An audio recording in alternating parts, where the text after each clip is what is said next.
साथियों, आप सभी का विजन ज्ञान प्लेटफॉर्म पर स्वागत है। इस वीडियो में हम लोग कुछ महत्वपूर्ण करंट अफेयर को देखेंगे तथा उनसे संबंधित जो भी महत्वपूर्ण बिंदु हैं उनको विस्तार से यहाँ पर चर्चा करेंगे। तो चर्चा को प्रारंभ करते हैं। सबसे पहले बात कर लेते हैं स्पिरुलिना ग्राउंडनट चिक्की के संबंध में। तो यह क्या है और क्यों चर्चा में आया है, तो इसके संबंध में विस्तार से देख लेते हैं।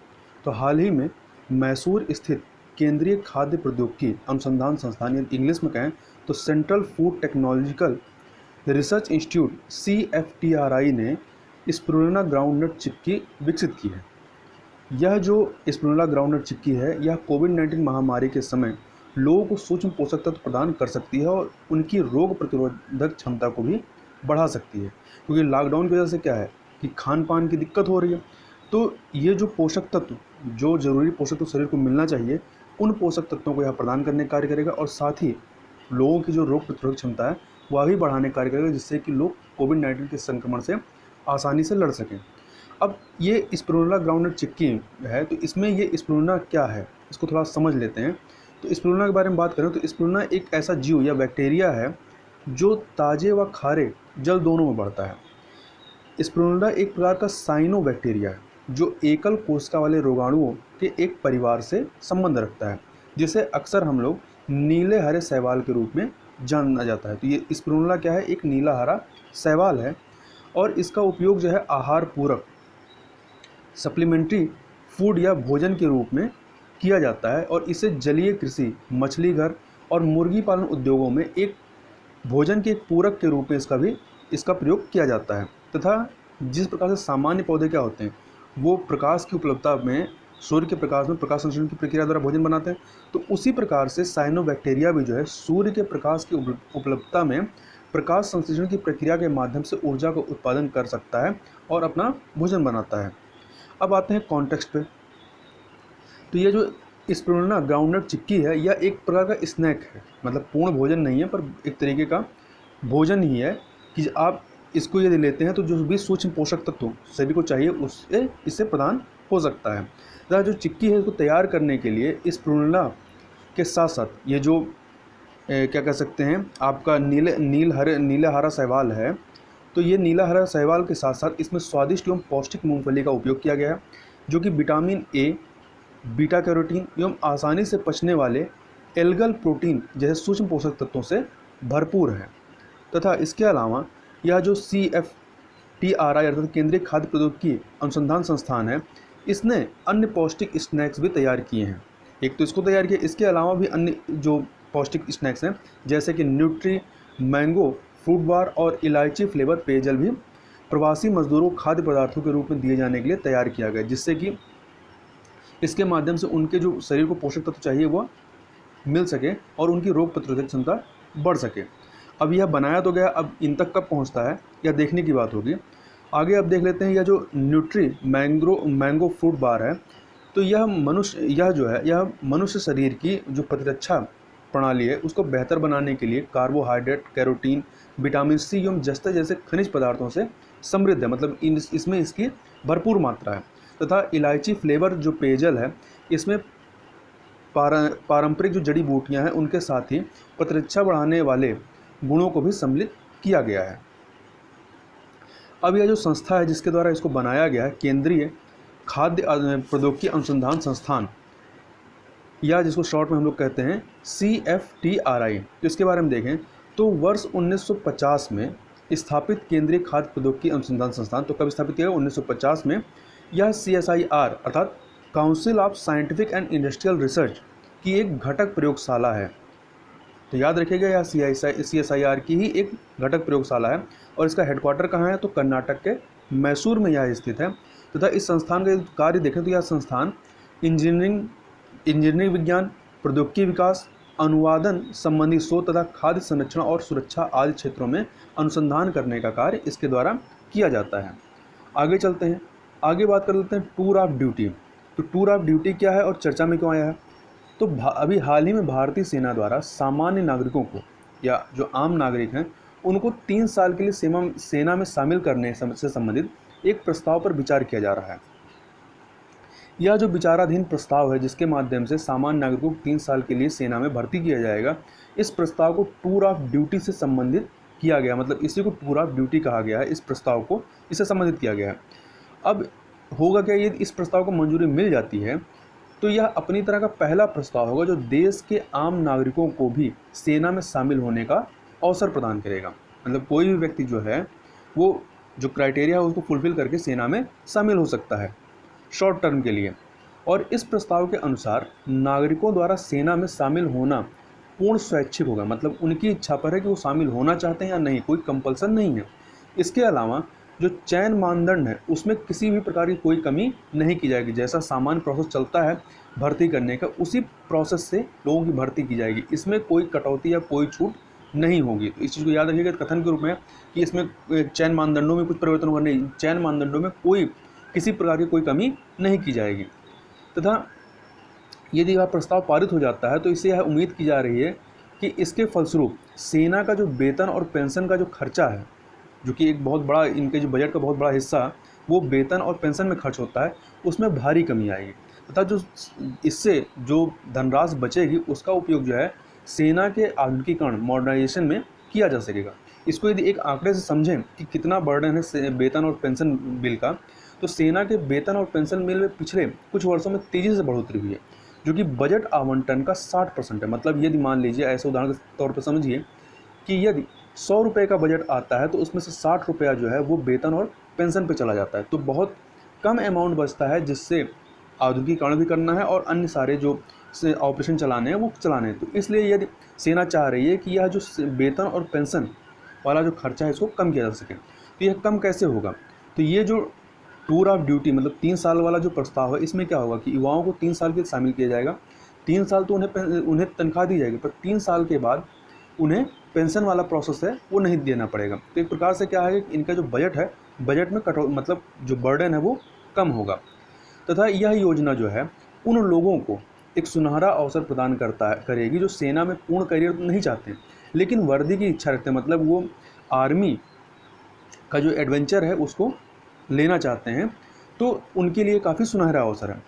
और इसके अलावा सेना को यह उम्मीद है कि टूर ऑफ ड्यूटी के द्वारा भारतीय प्रौद्योगिकी संस्थान जैसे IIT वगैरह सहित जो सर्वश्रेष्ठ कॉलेज हैं, मतलब जो अच्छे टैलेंटेड युवा होते हैं, उनको भी सेना में आकर्षित किया जा सके, क्योंकि उनके ऊपर भी बर्डन नहीं होगा कि उन्हें हमेशा के लिए उसमें काम करना है। वो उनके अंदर भी ये होगा कि 3 साल काम करने के बाद वो अपने जिस फील्ड में और जाना चाहते हैं उसमें जा सकते हैं आराम से।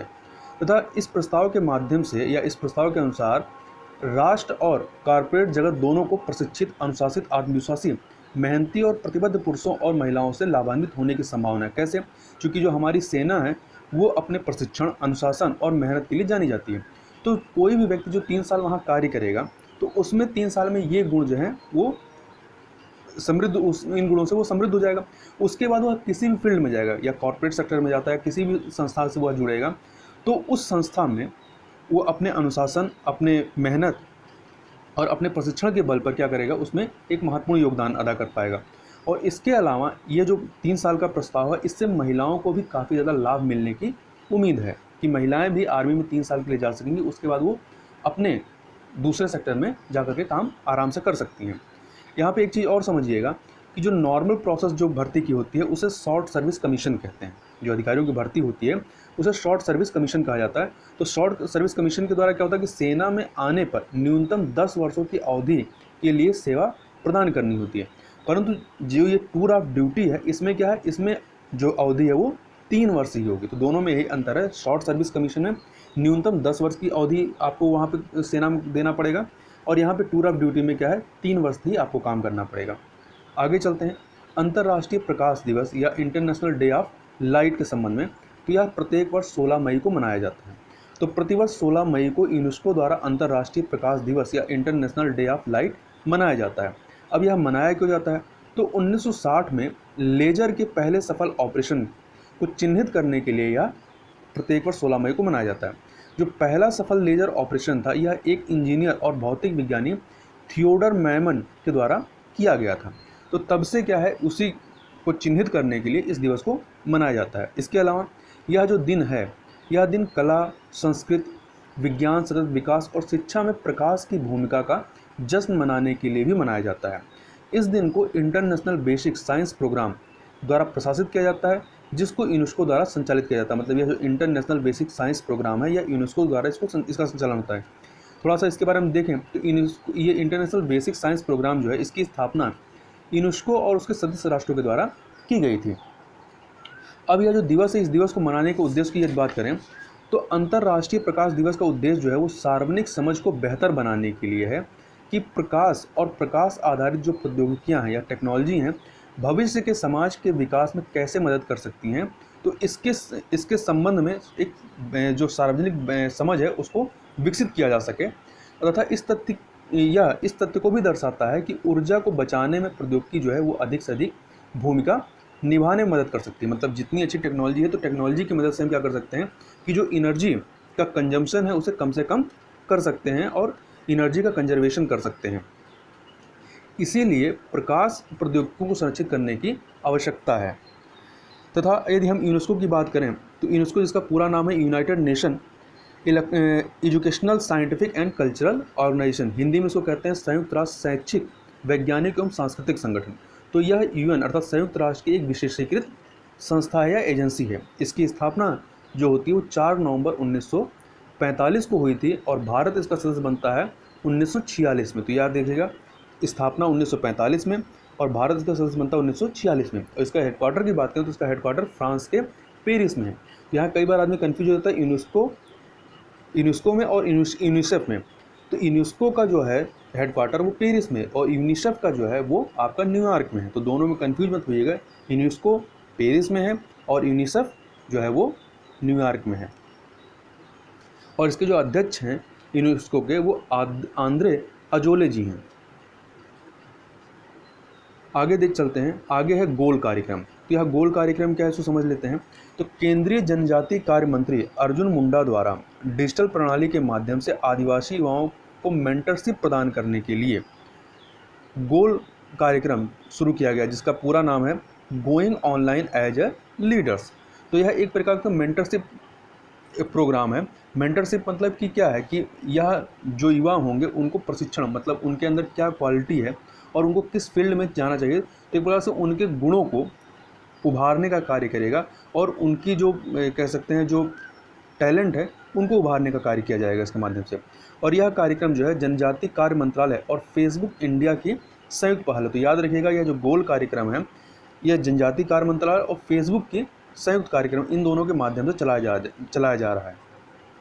तो यहाँ पर कथन के रूप में हो सकता है, अगर परीक्षा में प्रश्न पूछेगा तो कथन के रूप में क्या दे देगा, जनजातीय कार्य मंत्रालय और गूगल का संयुक्त पहल है या किसी और का दे देगा। तो याद रखिएगा फेसबुक इंडिया की संयुक्त पहल है। अब इसके उद्देश्यों की बात करें तो गोल कार्यक्रम का जो उद्देश्य है वो डिजिटल मोड के माध्यम से, मतलब डिजिटल माध्यम से ही आदिवासी युवाओं को सलाह प्रदान करना और आदिवासी युवाओं की जो छिपी हुई प्रतिभाएं हैं उनको उनकी खोज करने के लिए एक उत्प्रेरक के रूप में कार्य करना। तो यहाँ पर मेंटर जो होंगे वो क्या करेंगे, जो भी आदिवासी इस पोर्टल से या इस योजना से जुड़ेंगे वो उनकी जो उनके अंदर जो छिपी हुई प्रतिभाएं हैं उनको उभारने का कार्य करेंगे, उनको बताने का कार्य करेंगे कि आपको अपनी क्षमता का किस प्रकार से इस्तेमाल करना और किस फील्ड में करना चाहिए। तो ये कार्य जो है वो मेंटर के द्वारा किया जाएगा और ये पूरा प्रोसेस है ये डिजिटल मोड में ही होगा, ऑनलाइन मोड में ही किया जाएगा। इससे होगा क्या, इससे जो आदिवासी युवा हैं उनका व्यक्तिगत विकास तो होगा ही, साथ ही उनके समाज के विकास के उत्थान में भी योगदान होगा। मतलब दोनों होगा, युवाओं का व्यक्तिगत विकास होगा, साथ ही वो जिस समाज से आएंगे उस समाज का भी विकास होगा। अब यदि लाभों की बात करें तो यह कार्यक्रम जो है 5000 से अधिक आदिवासी युवाओं को सशक्त बनाने में मदद करेगा और इस कार्यक्रम को दीर्घकालिक मिशन के साथ तैयार किया गया है। मतलब इसको लॉन्ग टाइम तक इसको चलाया जाएगा और यह जो है यह आदिवासी युवाओं और महिलाओं की क्षमताओं को विकसित करने में मदद करेगा। साथ ही यह उन्हें खाद्य प्रसंस्करण, बागवानी, मधुमक्खी पालन, औषधीय जड़ी बूटियों आदि में मेंटरशिप के माध्यम से ज्ञान और कौशल प्रदान करने में मदद करता है, जिससे कि विभिन्न फील्ड में अपने जो प्रतिभा है उसका उपयोग कर सकें। तथा जो मेंटर होंगे और जो प्रशिक्षु जिनको प्रशिक्षण लेना है वो इनको इस पोर्टल पर पंजीकरण कराना होगा, या जो गोल कार्यक्रम का जो पोर्टल है इस पोर्टल पर जाकर पंजीकरण कराना होगा। और यह पोर्टल जो है मई और जुलाई 2020 के बीच खुला रहेगा, मतलब इस टाइम पीरियड के मध्य में इस पर रजिस्ट्रेशन कराना होगा। और यह कार्यक्रम जो है कृषि, हस्तशिल्प और वस्त्र, कला और संस्कृत, पोषण आदि जैसे क्षेत्रों में कौशल, डिजिटल साक्षरता, नेतृत्व और उद्यमिता पर भी कार्य करेगा, मतलब उस पर केंद्रित होगा। इसके अलावा एक चीज़ और ध्यान रखिएगा, इस कार्यक्रम के साथ ही भारत सरकार जो है स्टार्टअप इंडिया, मुद्रा योजना, कौशल विकास योजना, जनधन योजना को भी के विलय की योजना बना रहा, मतलब इस गोल कार्यक्रम को इन जो भारत सरकार की अन्य योजना है उनके साथ जोड़ा जाएगा, जिससे कि इसकी जो रीच है, पहुंच जो है वो अधिक से अधिक लोगों तक हो सके। आगे चलते हैं, आगे बात कर लेते हैं राष्ट्रीय ध्रुवीय एवं समुद्री अनुसंधान केंद्र या national centre for polar and ocean research. तो इसके बारे में देख लेते हैं। तो अभी गोवा स्थित राष्ट्रीय ध्रुवीय एवं समुद्री अनुसंधान केंद्र या शॉर्ट में कहें NCAOR यह कोविड-19 महामारी से निपटने में अपना योगदान दे रहा है। कैसे निपटने में योगदान दे रहा है? तो NCAOR के जो वैज्ञानिक हैं, वैज्ञानिकों एवं रिसर्च स्कॉलर्स ने कोविड-19 के दौरान गृह मंत्रालय के दिशा निर्देशों को मानते हुए उचित सामाजिक दूरी, जो सोशल डिस्टेंसिंग है, उन सारी चीज़ों को मानते हुए इन्होंने विभिन्न प्रयोगशालाओं में महत्वपूर्ण विश्लेषणात्मक कार्य किए। मतलब जो इनका कार्य था उसको इन्होंने ठप नहीं होने दिया। इस कोविड-19 महामारी की वजह से अपने कार्य में ये पूरे जो भी रूल रेगुलेशन उसको फॉलो करते हुए अपने कार्य को इन्होंने आगे बढ़ाया। जिससे फ़ायदा क्या होगा? इससे फ़ायदा होगा कि आगामी दिनों में अच्छी संख्या में शोध प्रकाशनों की उम्मीद जताई जा रही है। जो रिसर्च पेपर हैं कि आगे आने वाले समय में काफ़ी मात्रा में जो रिसर्च पेपर हैं वो पब्लिश हो सकेंगे। अब हम लोग बात कर सकते हैं इस राष्ट्रीय ध्रुवीय एवं समुद्री अनुसंधान केंद्र के बारे में, जिसको शॉर्ट में NCAOR कहते हैं। इसका गठन एक स्वायत्त शासी अनुसंधान एवं विकास संस्थान के रूप में किया गया था, रिसर्च एंड डेवलपमेंट इंस्टीट्यूशन के रूप में या ऑर्गेनाइजेशन के रूप में किया गया था। इसकी स्थापना जो है होती है 1998 में। कब? 1998 में। तो इसका हेडक्वार्टर कहाँ पर है? तो इसका हेडक्वार्टर गोवा में है और यह पृथ्वी विज्ञान मंत्रालय के अंतर्गत कार्य करती है। इसके अलावा यदि इसके कार्यों में देखें तो यह ध्रुवीय एवं दक्षिणी महासागरीय क्षेत्र में देश की अनुसंधान गतिविधियों के लिए जिम्मेदार संस्था है। मतलब उनकी जो गतिविधियाँ हैं, अनुसंधान गतिविधियाँ इसी की देखरेख में संचालित होती है। और इसको अंटार्कटिका की तरह आपके साउथ पोल की तरफ है। तो अंटार्कटिका में भारत के स्थायी स्टेशन, 2 स्थायी स्टेशन इस समय कौन सा? मैत्री एवं भारतीय अंटार्कटिका में। तो इनके रखरखाव सहित भारतीय अंटार्कटिका कार्यक्रम के समन्वय एवं कार्यान्वयन के लिए नोडल संगठन के रूप में इसको नामित किया गया है। मतलब यह इसकी नोडल एजेंसी है। आगे चलते हैं, आगे बात कर लेते हैं अटल पेंशन योजना के संबंध में। तो अटल पेंशन योजना अभी हाल ही में चर्चा में क्यों आई? तो भारत सरकार की प्रमुख सामाजिक सुरक्षा योजना अटल पेंशन योजना ने सफल कार्यान्वयन के 5 वर्ष पूरे कर लिए। तो इसके 5 वर्ष इसके क्रियान्वयन के पूरे हुए हैं, इस वजह से यह अभी हाल ही में चर्चा में था। इस योजना की जो शुरुआत है यह 9 मई 2015 को की गई थी। कब की गई थी? 9 मई 2015 को। और यह योजना विशेष रूप से असंगठित क्षेत्र के श्रमिकों पर केंद्रित है। तो याद रखिएगा, अटल पेंशन योजना जो है किससे संबंधित है? असंगठित क्षेत्र के श्रमिकों से संबंधित है। ठीक है, यदि कथन के रूप में आ जाए कि अटल पेंशन योजना संगठित और असंगठित क्षेत्र के श्रमिकों पर से संबंधित है तो गलत हो जाएगा, क्योंकि यह संगठित क्षेत्र के लिए कार्य नहीं करती बल्कि असंगठित क्षेत्र के श्रमिकों के लिए है। तथा यह जो अटल पेंशन योजना है इसमें शामिल होने के लिए जो न्यूनतम आयु है वह 18 वर्ष है और अधिकतम आयु 40 वर्ष निर्धारित की गई है। और इस पेंशन योजना का फ़ायदा क्या है? तो 60 वर्ष की आयु के बाद न्यूनतम 1000 रुपये प्रतिमाह तथा अधिकतम 5000 रुपये प्रतिमाह की पेंशन प्रदान की जाएगी, या इस पर डिपेंड होगी कितना व्यक्ति जो है वो अपना इसमें योगदान कर रहा है। तथा यह इस योजना के तहत अब तक 2.23 करोड़ श्रमिकों को पेंशन के दायरे में लाया जा चुका, मतलब इसके तहत उनका रजिस्ट्रेशन किया जा चुका है। और इस योजना को पेंशन फंड नियामक एवं विकास प्राधिकरण या pension fund regulatory and development authority PFRDA द्वारा प्रशासित एवं संचालित किया जाता है। अब हम लोग इस संस्था के बारे में बात करें, PFRDA के बारे में। तो यह भारत में पेंशन फंड के लिए बनाई गई एक नियामक संस्था है और इसकी स्थापना होती है 23 अगस्त 2003 को और इसका हेडक्वार्टर कहाँ है? नई दिल्ली में। तथा पेंशन निधि विनियामक और विकास प्राधिकरण अधिनियम को 19 सितंबर 2013 को अधिसूचित और 1 फरवरी 2014 को इसको लागू किया गया। मतलब 1 फरवरी 2014 से यह क्या एक सांविधिक संस्था हो गई, संवैधानिक नहीं, सांविधिक संस्था हो गई। और इसकी स्थापना कब हुई थी? 23 अगस्त 2003 को। तथा जो राष्ट्रीय पेंशन प्रणाली है या न्यू पेंशन स्कीम जो है, तो NPS जिसके अभिदाताओं में केंद्र सरकार, राज्य सरकारों और निजी संस्थानों, संगठनों और असंगठित क्षेत्र के कर्मचारी शामिल हैं।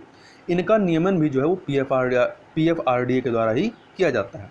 तथा यहाँ पर एक चीज़ और याद रखिएगा कि भारत में वृद्धावस्था आय सुरक्षा से संबंधित योजनाओं के अध्ययन के लिए भारत सरकार ने वर्ष 1999 में OASIS अर्थात वृद्धावस्था सामाजिक और आय सुरक्षा नामक एक राष्ट्रीय परियोजना को भी मंजूरी दी थी। उसी के बाद आपका 2001 जनवरी 2004 से जो है न्यू पेंशन स्कीम भी लागू हो जाती है। आगे चलते हैं कोबास 6800 6800 या कोबास 6800 परीक्षण मशीन या टेस्टिंग मशीन। तो यह क्या है, इसके बारे में देख लेते हैं। तो केंद्रीय स्वास्थ्य एवं परिवार कल्याण मंत्री ने कोबास 6800 परीक्षण मशीन को राष्ट्र को समर्पित किया है। अब इस मशीन के बारे में और चीज़ें देखें तो यह जो है यह पहली ऐसी परीक्षण मशीन है या टेस्टिंग मशीन है जिसे केंद्र सरकार के द्वारा कोविड-19 मामलों के परीक्षण या उसके टेस्टिंग के लिए खरीदा गया है और इसे राष्ट्रीय रोग नियंत्रण केंद्र अर्थात national centre for disease control में स्थापित किया गया है। और यह जो मशीन है यह 24 घंटे इस मशीन की क्षमता की बात करें तो यह मशीन 24 घंटों में लगभग 1200 नमूनों का ये सटीक परीक्षण कर सकेगी। तथा यह जो परीक्षण प्रक्रिया है यह परीक्षण प्रक्रिया में कमी लाने के साथ साथ जो जांच क्षमता है उसमें भी व्यापक वृद्धि करेगी। मतलब जो जांच की जो क्षमता है वह इस मशीन के आने से क्या होगी, बढ़ जाएगी।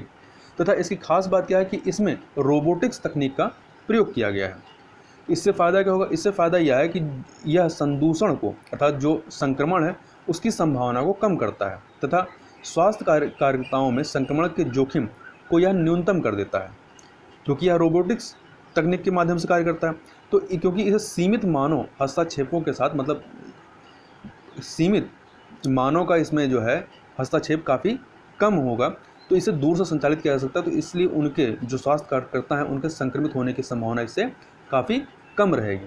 तो इसकी खास बात यह भी है कि यह केवल कोविड-19 जो वायरस उसका ही केवल यह जांच नहीं करेगी, इसके अलावा जो अन्य रोगजन्य या जो पैथोजेंस हैं जैसे कि viral hepatitis B and C, HIV, MTB, इसमें आपका रिफेम्बिसियन एवं isoniazid resistance, papilloma, CMV, chlamydia और नेसेरिया, इन सभी ये जो पैथोजन है इनका भी इसके माध्यम से पता लगाया जा सकता है, मतलब इनका भी टेस्ट किया जा सकता है। आगे चलते हैं, आगे बात कर लेते हैं इवेंट बोट मैलवेयर के बारे में। तो मैलवेयर मतलब यह क्या है, यह एक प्रकार का क्या है, कंप्यूटर वायरस है। ठीक है, तो कंप्यूटर वायरस क्या होता है, वह एक प्रकार का सॉफ्टवेयर, एक प्रकार का क्या होता है, प्रोग्राम ही होता है। ठीक है, जो कि किसी गलत इंटेंशन के लिए उसको बनाया जाता है या किसी को नुकसान पहुंचाने के लिए उसका इस्तेमाल किया जाता है। तो यह जो इवेंट बोट मैलवेयर है इसके बारे में देखें तो भारतीय कंप्यूटर इमरजेंसी रिस्पांस टीम अर्थात Indian computer emergency response team CRTIN ने देश में तेज़ी से फैल रहे इवेंट बोट नामक एक मैलवेयर को लेकर चेतावनी जारी की। तो याद रखिएगा इवेंट बोट क्या है, तो यह एक मैलवेयर है। यह वायरस करता क्या है, तो यह वायरस लोगों की बैंकिंग संबंधित जानकारियां चुराने के उद्देश्य से काफ़ी तेज़ी से फैला। तो मैलवेयर का काम ही यही होता है कि वो जो डेटा होता है उसको चुराने का कार्य करता है। तथा इवेंट बोट जो है यह एक प्रकार का ट्रोजन मैलवेयर है। कैसा मैलवेयर है, ट्रोजन मैलवेयर है जो थर्ड पार्टी एप्लीकेशन के प्रयोग से उपयोगकर्ताओं के सिस्टम में पहुंच सकता है। अब थर्ड पार्टी एप्लीकेशन, तो इसको आप ऐसे एक एग्जांपल से समझिए कि जैसे आईफोन होता है एप्पल का, तो उस पर जो भी एप्लीकेशन चलते हैं या जो भी ऐप चलते हैं वो वही ऐप चलते हैं, एप्लीकेशन चलते हैं जो कि एप्पल के द्वारा बनाए जाते हैं, एप्पल कंपनी के द्वारा बनाए जाते हैं। उसके अलावा उस पर कोई दूसरे नहीं चलते हैं। तो अब यदि एप्पल मोबाइल पे या आईफोन पे यदि आप किसी ऐसे एप्लीकेशन को या ऐसे सॉफ्टवेयर को या ऐप को चलाना चाहते हैं जो कि एप्पल के द्वारा नहीं बनाया गया, किसी अन्य ऑर्गेनाइजेशन के द्वारा बनाया गया है, तो वह क्या होगा, वो आईफोन के लिए थर्ड पार्टी एप्लीकेशन हो गया। तो यही है थर्ड पार्टी एप्लीकेशन जिसके प्रयोग से उपयोगकर्ताओं के सिस्टम में ये पहुँच सकता है। तथा यदि ट्रोजन की बात करें कि ट्रोजन क्या होता है, तो ट्रोजन जो है यह एक प्रकार का एक ऐसा मैलवेयर अथवा वायरस होता है जो प्रथम दृष्टया तो वैध लगता है कि यह वैलिड है, किंतु असल में इनका निर्माण जो है उपयोगकर्ता जो यूजर्स हैं उनके सिस्टम को नुकसान पहुंचाने के लिए किया जाता है। ये जो ट्रोजन मैलवेयर होते हैं ये उपयोगकर्ता अर्थात यूजर के मैसेज भी पढ़ सकते हैं। तो मैसेज पढ़ सकते हैं तो इसका अर्थ यह है कि यह 2 फैक्टर ऑथेंटिकेशन को काफ़ी आसानी से यह बाईपास कर सकता है। मतलब कि जो आपने सुरक्षा संबंधित जो ऑथेंटिकेशन लगाए हुए हैं वो चूँकि यह मैसेज पढ़ सकता है, तो जो भी उसके आपके सॉफ्टवेयर वगैरह हैं वो इसको पढ़ करके आराम से उसको बाईपास कर सकता है। तथा जो मैलवेयर होते हैं, मैलवेयर क्या करते हैं, ये मैलवेयर किसी कंप्यूटर को नुकसान पहुंचाने के उद्देश्य से निर्मित किए जाने वाला एक प्रकार का सॉफ्टवेयर होता है जो कंप्यूटर से संवेदनशील जो जानकारी या डेटा होते हैं उसको चुरा सकता है। और जब ये किसी कंप्यूटर में ये प्रविष्ट होते हैं या प्रवेश कर जाते हैं तो डेटा चुराते हैं और धीरे धीरे यह क्या होता है कि जो कंप्यूटर होता है वो धीमा होता जाता है। तो इसकी एक खासियत कह सकते हैं या विशेषता कहते हैं, ये कंप्यूटर को आपके कंप्यूटर को या सिस्टम को या धीरे कर देता है। अब बात कर लेते हैं भारतीय कंप्यूटर इमरजेंसी रिस्पांस टीम के बारे में या CERT-IN के बारे में। तो यह है क्या, तो सरकार द्वारा आदेशित अर्थात गवर्नमेंट मैंडेट यह एक सूचना प्रौद्योगिकी सुरक्षा संगठन है। इसका सृजन जो है वर्ष 2004 में भारतीय सूचना प्रौद्योगिकी विभाग के द्वारा किया गया था और इसका संचालन भी इसी के द्वारा किया जाता है। अब किस उद्देश्य से इसको स्थापित किया गया था, तो इसके उद्देश्यों की बात करें तो इसका जो उद्देश्य है वह कंप्यूटर की सुरक्षा से जुड़ी घटनाओं के संदर्भ में कार्रवाई करना तथा कमजोरियों के विषय में रिपोर्ट करना। जैसे कि इसने बताया ना कि ये जो इवेंट बोर्ड मैलवेयर है इसका खतरा है, तो इस प्रकार की चीज़ों के बारे में बताना और इसमें कैसे बचा जा सकता है यह भी इसके द्वारा बताया जाता है। तथा देश भर में IT सुरक्षा के संबंध में प्रभावी कार्यों को बढ़ावा देना भी इसके उद्देश्यों में शामिल है। तथा यहाँ पर एक चीज़ और याद रखिएगा कि सूचना प्रौद्योगिकी संशोधन अधिनियम जो है इंफॉर्मेशन टेक्नोलॉजी अमेंडमेंट एक्ट 2008 के प्रावधानों के अनुसार इस अधिनियम जो सूचना प्रौद्योगिकी जो अधिनियम है, इस अधिनियम में जो भी वर्णित प्रावधान हैं इनकी देखरेख संबंधी जो जिम्मेदारी होती है वो भी इस CERT-IN के ही अंतर्गत होती है। मतलब इसकी देखरेख भी इसी को करनी होती है। तो इस प्रकार से यहाँ पर हम लोगों ने कुछ महत्वपूर्ण करंट अफेयर को देखा। तो इस वीडियो में बस इतना ही, मिलते हैं नेक्स्ट वीडियो में, तब तक के लिए बहुत बहुत धन्यवाद।